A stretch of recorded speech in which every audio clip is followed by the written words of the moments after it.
आइए आज सीखते हैं डिवीजन रूल। हिंदी में भाग कहते हैं, इंग्लिश में डिवाइड कहते हैं। सबसे पहले जानते हैं डिवाइड में क्या क्या होता है।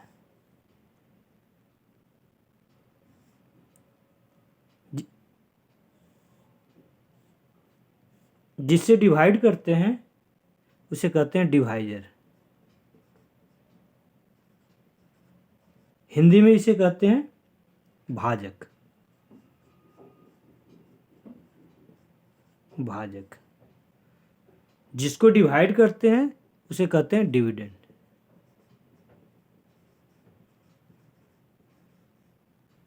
हिंदी में कहते हैं भाज्य।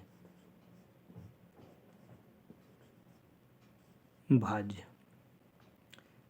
यहाँ जो जिससे डिवाइड होता है, यहाँ पर जो आता है उसे कहते हैं क्वेसेंट।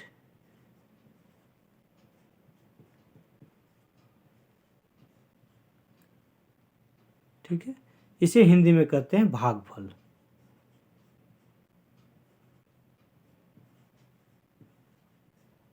क्या कहते हैं? भागफल।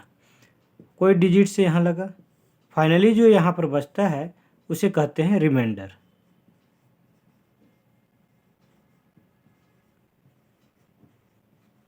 जिसे कहते हैं हिंदी में शेषफल। शेषफल। अब कोई डिजिट को डिवाइड करके देखते हैं। मान लिया 1, इसे लिखा मैंने। 5 से डिवाइड करके देखते हैं। 5 3 जा 15, 1 7 ऊपर से आया। उसके बाद फिर 5 3 जा 15, 2 अब ऊपर से आया हमारा 5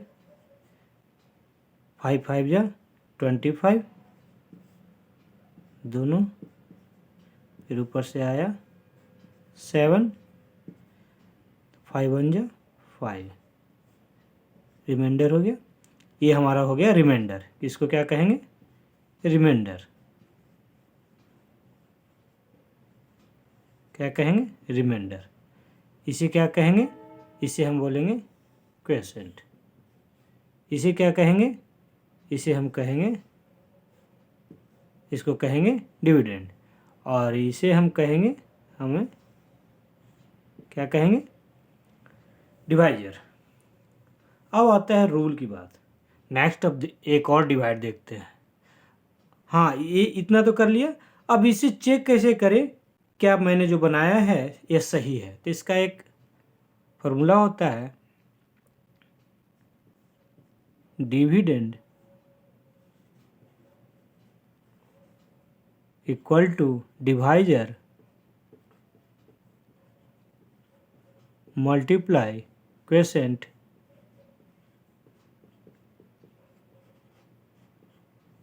प्लस, यहाँ लिख देते हैं प्लस रिमाइंडर। क्या है? रिमाइंडर। यानी इन दोनों को मल्टीप्लाई करेंगे और जो हमारा रिमाइंडर आया उसे ऐड कर देंगे, तो हमारा पता चल जाएगा कि हमने जो डिवाइड बनाया क्या वो सही है या नहीं है। अब एक और एग्जांपल देखते हैं। 49072, इसको मान लिया 16 से डिवाइड करते हैं। ठीक है, 16 3 जा 48, सब्सट्रैक्ट किया 1 आया, एक क्रॉस हो गया, यहाँ से आया 0। अब देखिए यहाँ जो डिवाइजर है जो 16 है और यहाँ है जो 10 है। अब यहाँ बच्चा कंफ्यूज होता है, अब क्या करें? तो जो गार्जियन अपने बच्चे को पढ़ाते हैं या टीचर पढ़ाते हैं तो कहते हैं एक और डिजिट यहाँ से लिखो और इसके बदले में यहाँ 0 लिख दो। लेकिन वो बच्चा समझ नहीं पाता है कि यहाँ 7 क्यों लिखे, वहाँ 0 क्यों लिखे। फिर भी वो सुन लेता है और बनाने लगता है।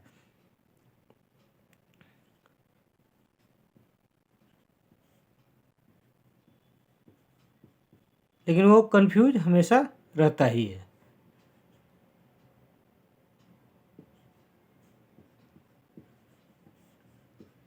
इसी का समाधान करने के लिए मैं एक नया तरीका बताता हूँ जो आप बच्चे को बता सकते हैं।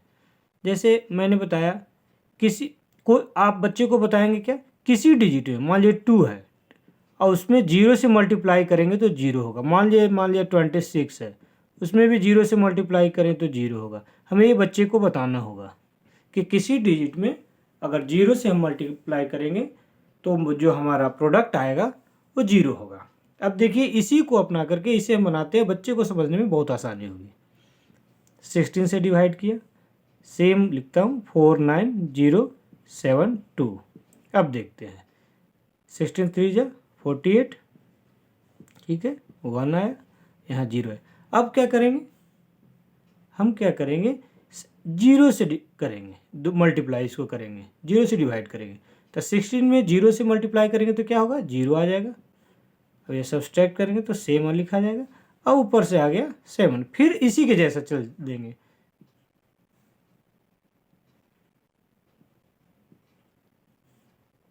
ये हुआ, ऊपर से फिर आएगा 2,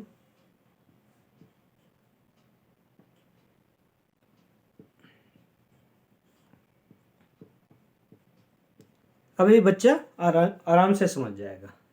अगर मेरा बताया हुआ वीडियो अगर अच्छा लगता है तो मेरे चैनल को सब्सक्राइब कीजिए, लाइक कीजिए, अपने दोस्तों के साथ भी शेयर कीजिए। Thank you.